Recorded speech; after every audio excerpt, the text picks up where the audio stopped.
الطيبين الطاهرين.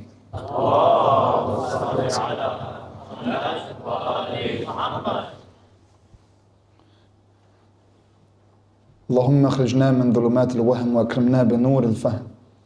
اللهم افتح علينا باب رحمتك وانشر علينا من خزائن علومك يا ارحم الراحمين. اللهم علمنا ما ينفعنا وانفعنا بما علمتنا وزدنا علما. My brothers and sisters, Assalamu alaikum wa rahmatullahi wa barakatuh. There is something very special about these nights that, subhanAllah, as soon as I walk into the masjid and I see all of you, I can feel your energy, and I straight away feel myself being transformed without any intention of my own, because of how much love there is inside this room for the Imam al-Ma'soom, the chosen of Allah subhanahu wa ta'ala, and that is not something minor. And as I'm here, I want to take this opportunity to bask in your presence, that the lovers of Imam al-Hussain alayhi salam are all around you, everywhere here. I know we're all squeezed up, but subhanallah, all of us are here because of our love for the Imam, and you start to feel love for each other. Yeah, you want to help each other. You might not even know each other's names. This is a beautiful opportunity given to us by Imam al-Hussain alayhi salam, the way he makes us all feel like family. And then we look at his words, the words that I mentioned yesterday, those spiritual words that he speaks to Allah subhanahu wa ta'ala, showing us that it is possible to combine being a warrior whilst being a man of spirit. That the general and warrior Aba Abdullah on the battlefield, no fear, against 30,000 alone, also speaks words to Allah where he is completely weak and has nothing, and gives himself completely to Allah. In his words, you see in Dua Arafah, and he says, Ilahi man kanat haqa'iqahu da'awi, فكيف لا تكون دعاويه دعاوي. Lord, he whose own realities and attributes, those which are facts, these are empty claims. That everything inside me, people all see me, they see my strength and beauty and knowledge and power, but I know that it's not even mine, it's yours. Then how so for one who just has claims, that doesn't even have these attributes? What does that person actually even own, if even the one who has those attributes, they're just claims for him? He's saying that there is nothing that I have that is of myself. That if there is anything that we love in Imam al-Hussain, he's saying it's all because of Allah. That he's pointing constantly at La ilaha illallah. And don't think that this is a very small piece of information. This is a paradigm shift. He's not saying if you love me, love Allah, He gave me this. He's saying ultimately there is no even me. Me is dependent upon Allah completely. I am contingent completely in my very existence upon Allah. There is nothing I have of my own self. Forget everything that I may own materially. Forget even having my children. I don't even own them. I don't even own my own life, my own thoughts, my own imagination. I don't own. I'm going to describe what this means in a minute through a hadith of Imam al-Sadiq alayhi salam to further explain what this all means. What does it mean to say even my thoughts, my creativity, my imagination, all of these, they're not even really belonging to me? Because think about it. When you were ignorant and then you gained knowledge, you didn't give yourself that knowledge. Someone gave that to you. And that someone was not born knowledgeable. That someone also was needy of knowledge, and it was given to him. Ultimately, we are all needy. We are all faqir. We are all fuqara. As Allah subhanahu wa ta'ala says in the Quran, Ya ayyuhan nas antum al-fuqara ila Allah. O people, you are the ones in needy of Allah. You are in complete poverty to God. Wallahu al-ghaniyul hamid. Only Allah is the wealthy, self-sufficient. No one else, no other entity. But then Allah subhanahu wa ta'ala gave everything to these human beings to come and lead us. He showed them the way to lead us. That it's very difficult for us to comprehend what that means. That I have nothing of myself. That my haqa'iq are not even real, they're just claims. It's difficult for me to comprehend that. So Allah sends a human being that comprehends that. and takes me by the hand. That's what an Imam is. An Imam is someone who takes you by the hand. That's why we look at the prophets. Prophets are people who are sent by Allah subhanahu wa ta'ala, sometimes with a book, sometimes without a book. They may not be messengers. You might be a prophet, a warner, but not a messenger with revelation. You might not be a Rasul, you might be a Nabi. But there are stations like Nabi Ibrahim alayhi salam was a Nabi, and towards the end of his life he reached the station of Imamah. The Imam is the one who takes you by the hand to Allah subhanahu wa ta'ala. He comes to you and he takes you towards Allah. And Allah gave him this so that we can go towards a human being that is chosen as the gateway and path to Allah, as the rope between the heaven and the earth, that there must always be a hujjah of Allah on earth. This hujjah is telling us, with everything that I have as your leader, as I'm the one who gives you this knowledge and takes you by the hand, still I have nothing of myself. It's all from Allah, and you must all understand this, my followers. He's telling us, we must all understand this truth ultimately, that the ends of all of Abu Abdullah alayhi salam's sacrifices was always Tawheed and monotheism and La ilaha illallah. Ultimately, he's showing us this, and we see it in the verse in the Quran when Allah says, Alastu bi rabbikum, telling his creation, am I not your Lord? He says to his creation, Qalu bala, yes, you are our Lord, but this should not be understood as a creator and his abd, as if his abd was independent and had its own will, and Allah forced himself onto the abd. That would mean that there is something there occupying a space where Allah subhanahu wa ta'ala is not. But there can be no space like this, even though Allah is not a material being. There can be no independent entity of Allah subhanahu wa ta'ala for him to ask, and it has independence on its own and says, yes, I accept you.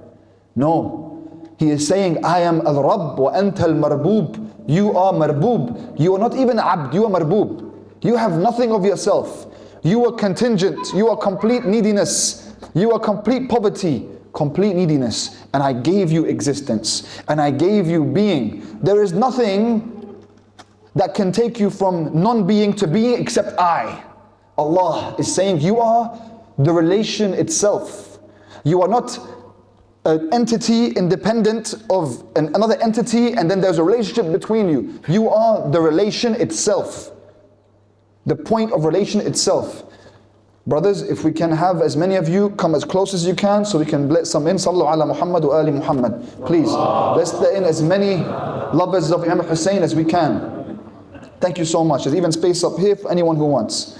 Thank you. Sallu ala Muhammad wa ali Muhammad. Thank you so much.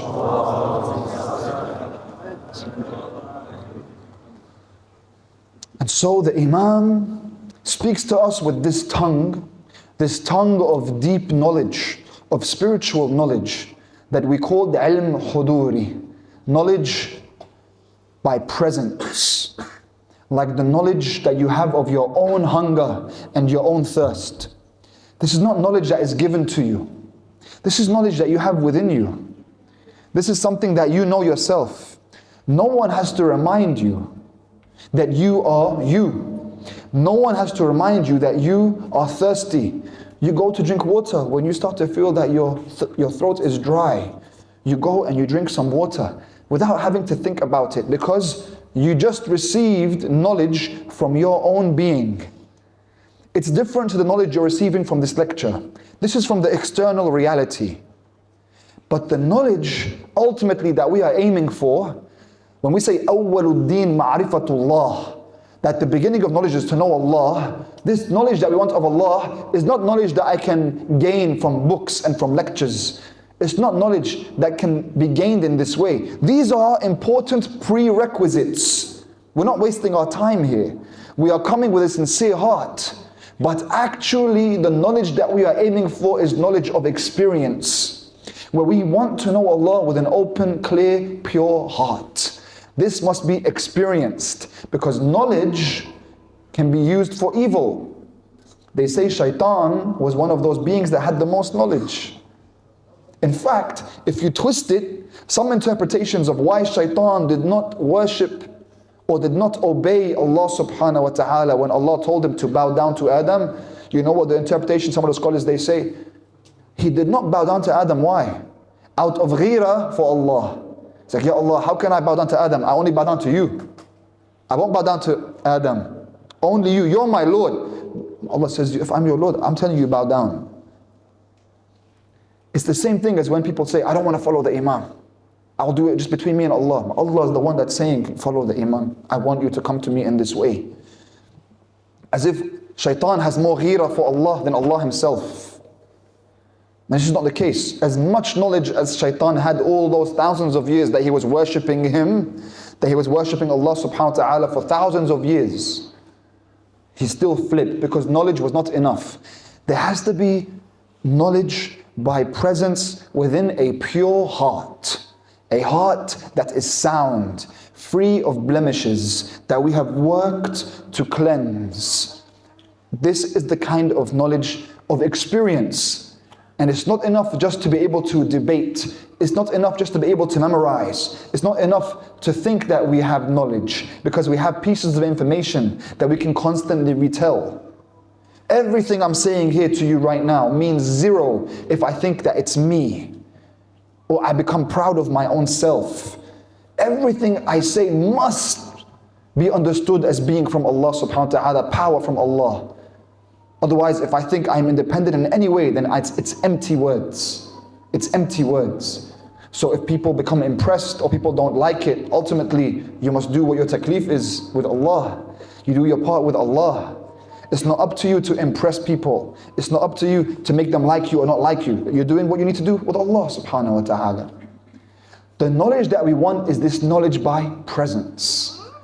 And this is the kind of knowledge through the tongue of Abu Abdullah alayhi salam that he's speaking with Allah with in Dua Arafah is through this kind of knowledge. And I shared the prophetic hadith yesterday, which is repeated in several different sources by Rasulullah himself and by Imam Sadiq alayhi salam, where he says, لَيْسَ الْعِلْمِ بِكَثَّةَ التَّعَلُّمْ بَلْ هُوَ نُورٌ مِّنَ اللَّهِ يَقْذِفُ فِي قَلْبِ مَنْ يَشَاءُ. That knowledge is not in the amount of strenuous study that you engage in. It's not in how many books you read. It's not in how many intellectual acrobatics you can do. Knowledge is light from Allah, sent into the heart of the one who Allah wills. The pure heart, the sound heart. يَقْذِفُهُ فِي قَلْبِ مَنْ يَشَاءُ. And one of the sources that this hadith is found in is the hadith of Anwan al-Basri. And it's a man who is seeking knowledge, sitting with Imam al-Sadiq, and he says, أُرِيدُ الْعِلْمِ. And the Imam al-Sadiq replies, لَيْسَ الْعِلْمِ بِكَثَّةِ التَّعَلُّمِ. He's telling him, it's not in how many books you read. And so Anwan al-Basri asks, how do I gain this knowledge? This knowledge by light into my heart. And he responds to him, Imam Sadiq says, إِنْ أَرَدْتَ الْعِلْمِ. If you want this real knowledge, فَاطْلُبْ فِي نَفْسِكَ. Then you must seek within yourself حَقِيقَةُ الْعُبُودِيَّةِ. The reality of worship and devotion. That's how Imam Sadiq is telling Anwan to gain knowledge. That you must seek within yourself, and please, every word of the Imams in this narration, this is a narration attributed to the Imam. Yes, just for those who may want to inquire about the chain of the hadith, there are question marks on the chain, but the ulama, this is a famous hadith amongst the ulama to the point that some of them, they carry it with them wherever they go. And there are other sources by which this narration is found. But ultimately, he is telling Anwan, in every single word that he says, فَاطْلُبْ, seek fi nafsika. This is the part that is such a key. He didn't say, look outside of you. He said, look inside of you. فَاطْلُبْ fi nafsika. You must look within yourself. And there you will find the reality of devotion and worship. حَقِيقَةُ الْعُبُودِيَّةِ. That's how you gain knowledge by light in a sound heart. This is different than what some of us have been taught in how much you study. Yes, that's a prerequisite, but it's not the ultimate goal. You can study and have all the information and be a walking encyclopedia, but you may not have true ilm, true knowledge of Allah, true knowledge of Islam. It's a light. So then we must seek it through devotion, within ourselves. Within ourselves, ilm huduri, knowledge by presence. To know Allah within myself, that I feel Him, I experience, then I understand He's closer to me than my jugular vein. Yes, because He's closer to me than my jugular vein, because He literally in my states and my feelings and my emotions, ilm huduri basically, those are my states, I experience my proximity to Allah subhanahu wa ta'ala. That is different to anything that you may understand conceptually. And here I wanted to narrate for you a hadith, because sometimes when I speak this way, some people, they become very sensitive, because they say, this is Sufi, and they become very scared and afraid that this is not from Ahlul Bayt. That's why I'm mentioning hadiths. They say this is not from Ahlul Bayt, these are Sufi teachings. Even though if I bring so many different narrations from the Ahlul Bayt, you would find that the Ahlul Bayt said this, the Ahlul Bayt said this. It sounds like Sufi teachings. What do you mean Sufi teachings? Anything that's mystical? There's so much mysticism in the words of the Ahlul Bayt themselves. So I wanted to read this narration for you. I want to read parts of it for you, so that no one goes and says Hussain Makki is making these things up because he loves Imam Khomeini, or he loves these different mystics, and he loves, Sufis and whatever else. No. I'm speaking Imam Sadiq alayhi salam.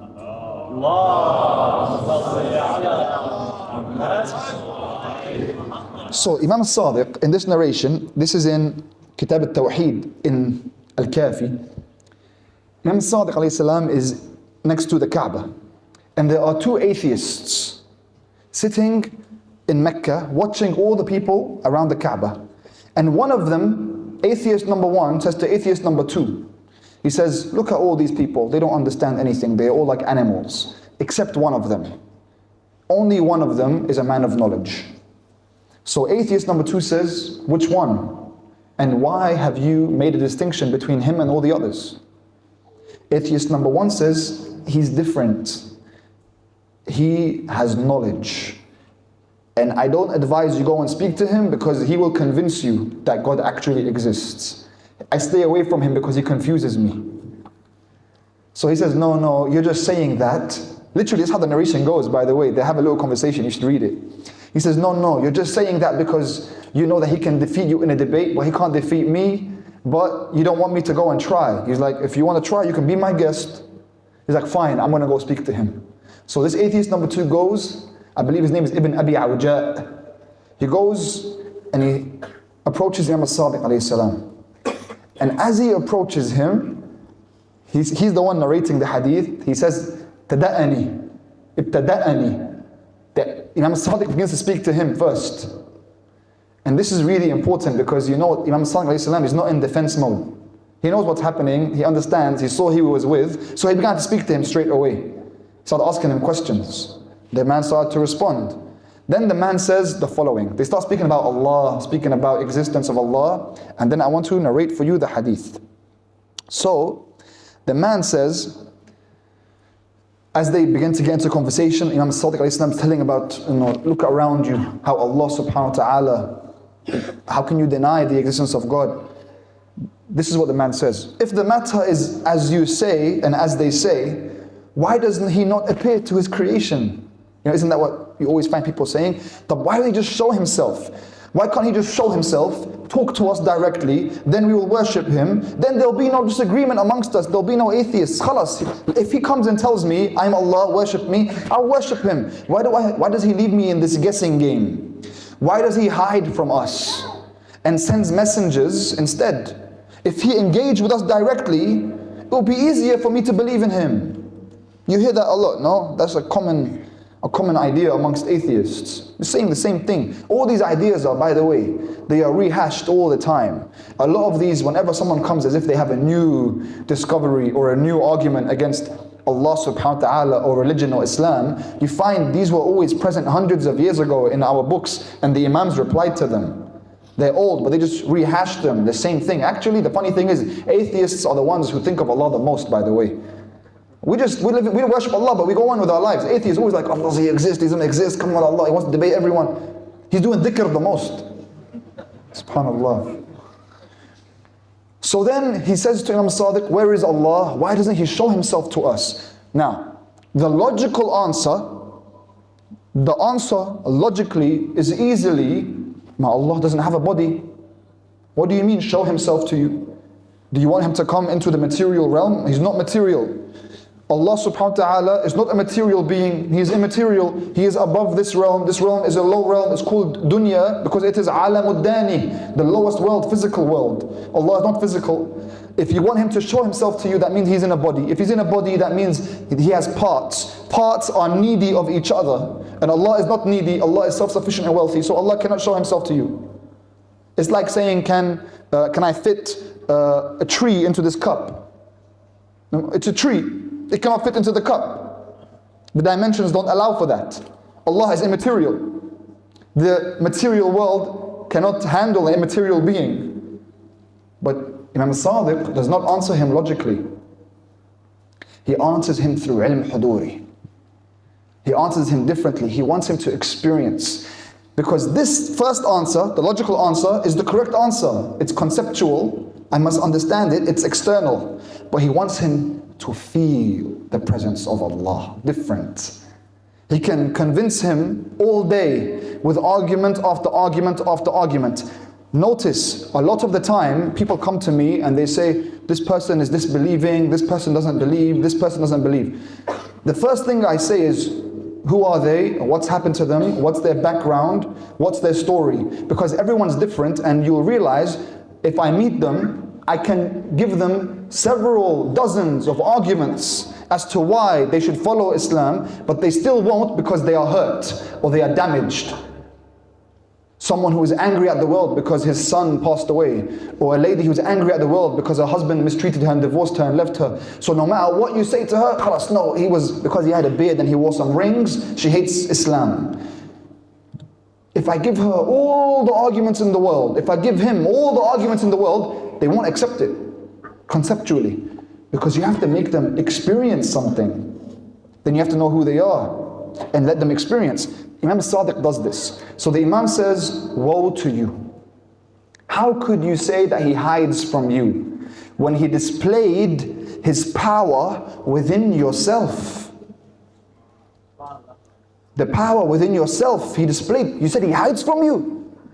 You said you want Allah to show Himself. His power is within you. He's showing His power through you. He said, isn't He the one who made you grow after you were a child? You were a child. You were small and you grew. How? How did you grow? On your own? Isn't He the one who strengthened you after you were weak? Remember when you felt weakness and then you felt strength? That strength, where did it come from? How did you grow? Where did you get that strength from after you were weak? Remember when you were sick and you became healthy, and when you were healthy and you became sick? How do you go through all these different states inside you? Or how Allah subhanahu wa ta'ala angered you after your satisfaction and pleased you after your anger, saddened you after your joy, made you joyful after your sorrow. He's speaking about states, they're all ilm huduri. When you're sorrowful, when you're sad, it's an experience. When you have happiness, it's an experience. He's speaking to him about his experiences inside him. Because فَاقِدُ الشَّيْء لَا يَعْطِيهِ. If you don't have something, you cannot give something. How did you give yourself strength? You don't have strength. How did you give yourself strength? It's not yours. Where did you get it from? You were weak once upon a time. You were ignorant once upon a time. How did you gain knowledge? How did you gain strength? When He gave you hope after your despair. All of these are experiences. All of these are within your ilm huduri. All of this is knowledge. You have knowledge of your hope. You know, when you feel amal. You have knowledge of your despair. When you feel like there is no hope. You have knowledge of this. You feel this. You feel anxious. Imam Sadiq is saying, all these things that you're going through, who gave you them? They're all inside you. From where did they come? Imam Sadiq kept going on and on and on. And then the man, Ibn Abi Awja, he narrates now, he said, and then Ja'far as-Sadiq continued recounting the power of Allah to me, which exists within myself, that I could no longer deny it. Until I began to think, this is the part that gets me, حَتَّى ظَنَنْتُ أَنَّهُ سَيَظْهَرْ فِي مَا بَيْنِي وَبَيْنَهُ. He said, I began to think that Allah was about to manifest Himself before Imam Sadiq and myself. He's about to appear before us. From how present I felt Allah existing, I felt that He was going to manifest Himself before us, even between Him and I. This is ilm huduri. Imam Sadiq is reminding him of all the power that he experiences in his life that isn't from him. Knowledge by presence.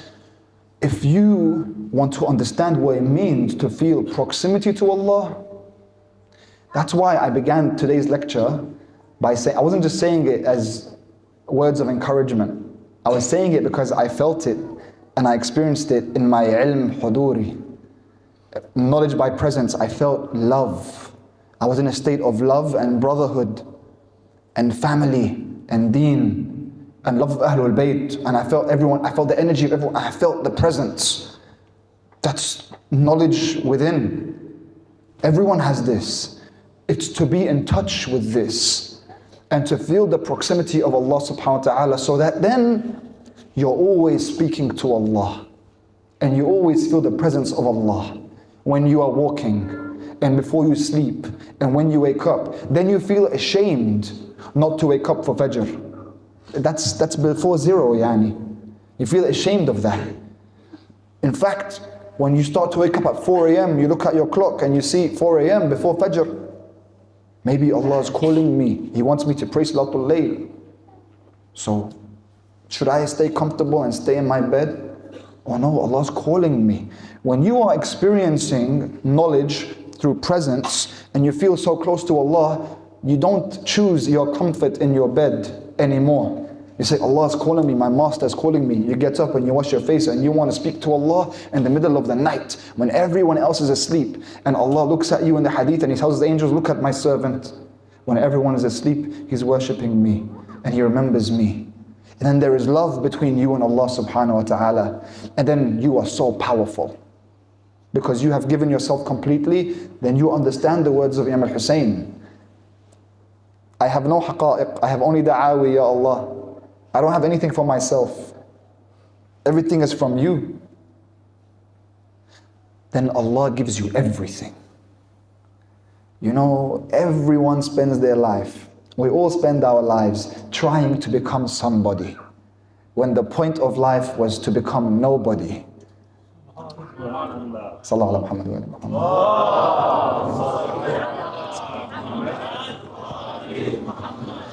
Allah subhanahu wa ta'ala tells us in the Quran about a day that will come. We are going to meet Allah. And on that day, insan is going to be in a special predicament.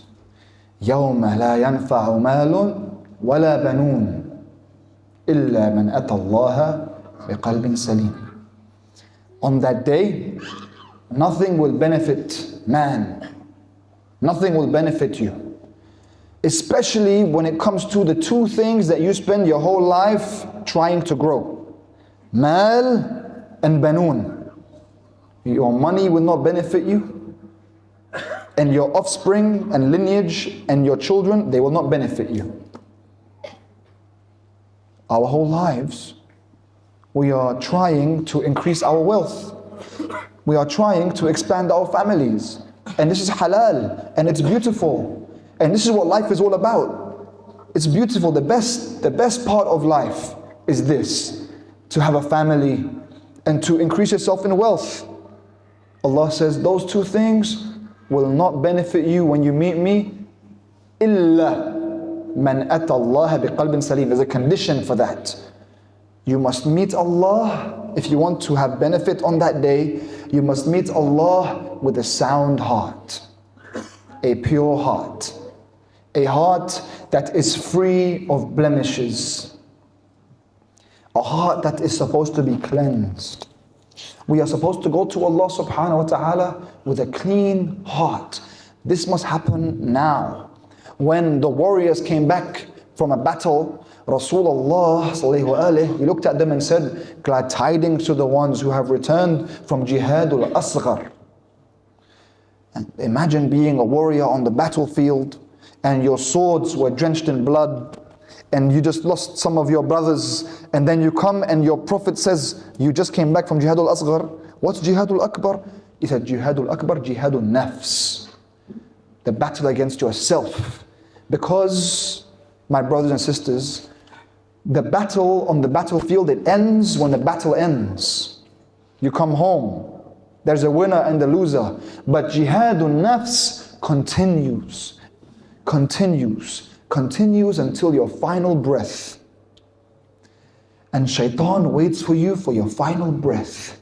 When you are at your weakest, he tries to bring you down. He tries to take you away. And if there are blemishes on your heart, he will take advantage of those at the final moments. And if you let your guard down, Junood al-Shaitan, the soldiers of Satan, which are always ready and trying to take you. In dunya, they make dunya look very beautiful for you. They are always ready and trying to take you to bring you away from the path. That even at the moment of death, they try to make you believe at the final moment that who said that there is a prophet? Who said that this Quran is the word of Allah? To make you doubt. After your whole life you have lived a certain way, they want to make you doubt right at the end. Imam Sadiq, he tells us that the mu'min, the one who worked on himself, the true believer, he will be protected in that moment. Even by Malik al-Maut himself, you will be protected in that moment. That's why we have that dua al-adila. Dua al-adila is to read to someone who is in the state of adila. He's about to leave this world, and in this time, you remind him, Ashhadu anna al-maut haqq, wal-jannata haqq, wal-nara haqq, wal-sirata haqq.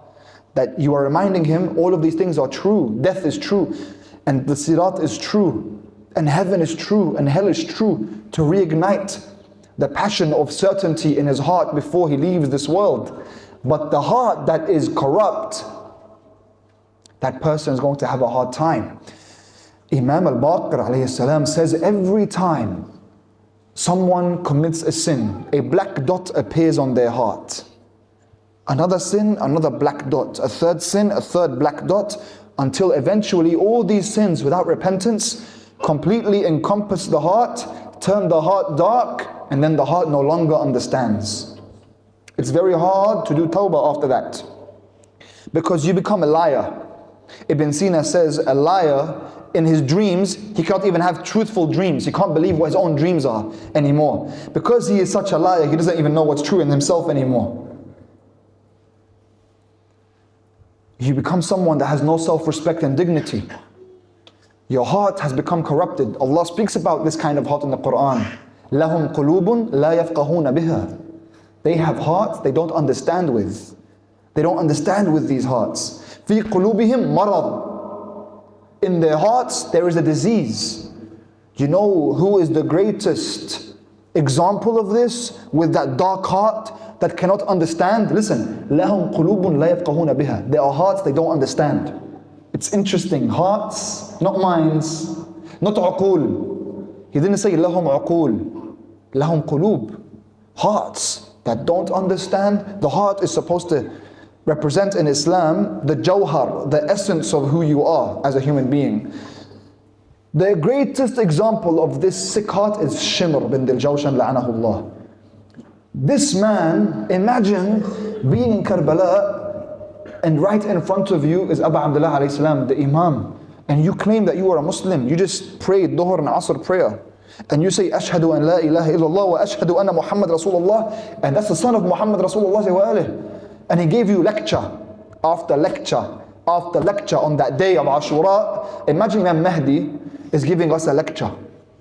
Imagine the knowledge he's giving us. And then he gives us a second one, and a third one, and inviting us to be with him. Do you know what Shimr's reply was to the Imam's lecture? The Imam came to him and he spoke to Shimr and his soldiers. And next to Imam al-Hussain alayhi salam was Zuhair bin Qayn and his companions. Imam al-Hussain gave them a speech. Do you know what Shimr's reply was in the report? It's astounding when you read these reports.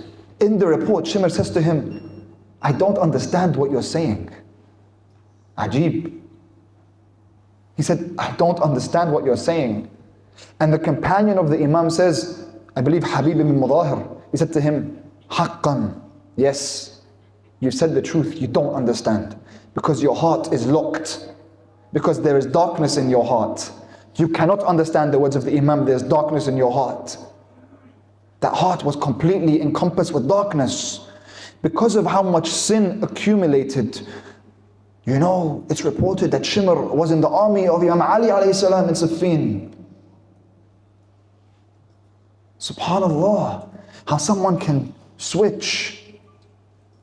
If you look at Zubayr was one of the greatest Shi'is in history.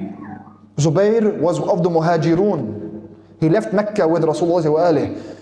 Zubayr was one of the men inside the house of Sayyidah Fatima alayhi salam when they attacked the house. He took his sword out. He's the only one who took his sword out. Zubayr was present when they buried Sayyidah Zahra alayhi salam. He knew where she was buried. Allahu Akbar, he's of the Khawas. He was in all the battles, Badr, Uhud, Khandaq, everything. And he always said, I love you, Ya Ali, I love you, Ya Ali, I love you, Ya Ali. 25 years later, he is in a battle fighting against Imam Ali, alayhi salam. Dunya took him. Zubayr is a very, very scary example, Saraha, because it means no one is safe. You were of the greatest companions and the greatest Shia, and then you turned against Imam Amir al-Mu'mineen alayhi salam, and he dies in that battle. Imagine the final battle in your life is one where you gathered thousands of Muslims to fight the Imam of your time. What an ending. What a sad fate.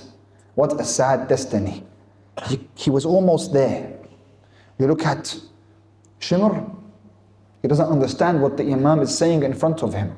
He doesn't understand. Not even that he's against him. He doesn't understand the truth behind his words. But look at the heart of Abu Abdullah. Imam al-Hussain alayhi salam had a heart of dignity, a heart of courage, a heart of a warrior, that he stood in that battle by himself and would not turn away from his mission, even after losing everyone. Especially Abu Fadl al-Abbas alayhi salam, because he was the representative of the whole army, the flag bearer.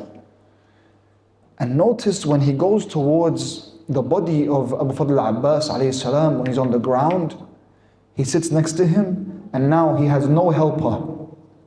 Now Imam al-Hussain is by himself in Karbala. This was his final helper, the son of Ali ibn Abi Talib. He's on the ground.